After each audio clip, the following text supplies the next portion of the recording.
Namaste, it's Michelle Skaletski-Boyd, intuitive medium and best-selling author. I want to elaborate a little bit more on the last video, which had to do with giving yourself permission to actually feel, holding space for someone so they also can do the same. So taking it one step further, I mentioned a couple of videos ago that when we're in anger, when we feel, for example, turmoil, anxiety around energies like the full moon, that we can get in a place that feels maddening, that feels upsetting, that feels frustrating. All anger is a trauma response. And so as I dive more and more into learning about trauma as a hypnotherapist and working with clients who are stuck in trauma, there is oftentimes this facade, gaslighting being one of them, where we want to deflect and distract to prevent ourselves from feeling a certain way. We minimize, etc. What happens, however, is that if we're not given the opportunity to fully in the moment be upset, is as the body starts to respond to the upset, as it moves through the sadness, moves through the grief, as it starts to hit the rock bottom in order to be able to submerge, if during that plunging process of going into the depths of healing, if there's an interruption that occurs, a gaslighting, be quiet, as years ago, many of you know, we were told you're to be seen and not heard. Our voice was not ever taken into consideration in terms of our opinion. You're just a kid, etc. The more this happens, by the way, even as an adult, it wasn't too long ago that I was in a very deep state of grief and sadness based on things that were occurring in my life. And I was reliving it to an authority figure.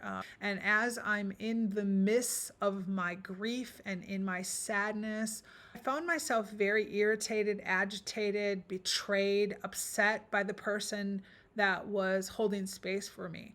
Why is this? I'm in the middle of grieving or sad or in shock or having some kind of a deep feeling experience, and they want to pivot me sooner than I'm ready to pivot.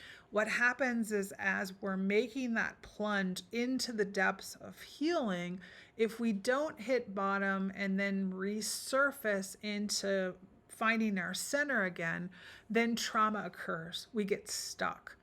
This is why it's important to hold space for someone, even if you're triggered, to give yourself permission to hold the space, to notice where they are, to really hear them and to breathe through your own trauma. So both of you, as I mentioned in my last video, can plunge and then resurface and ascend in a healthy way. So if a person doesn't get the chance to fully express themselves, clear it out, and return to a place of centering, groundedness, etc., they get stuck.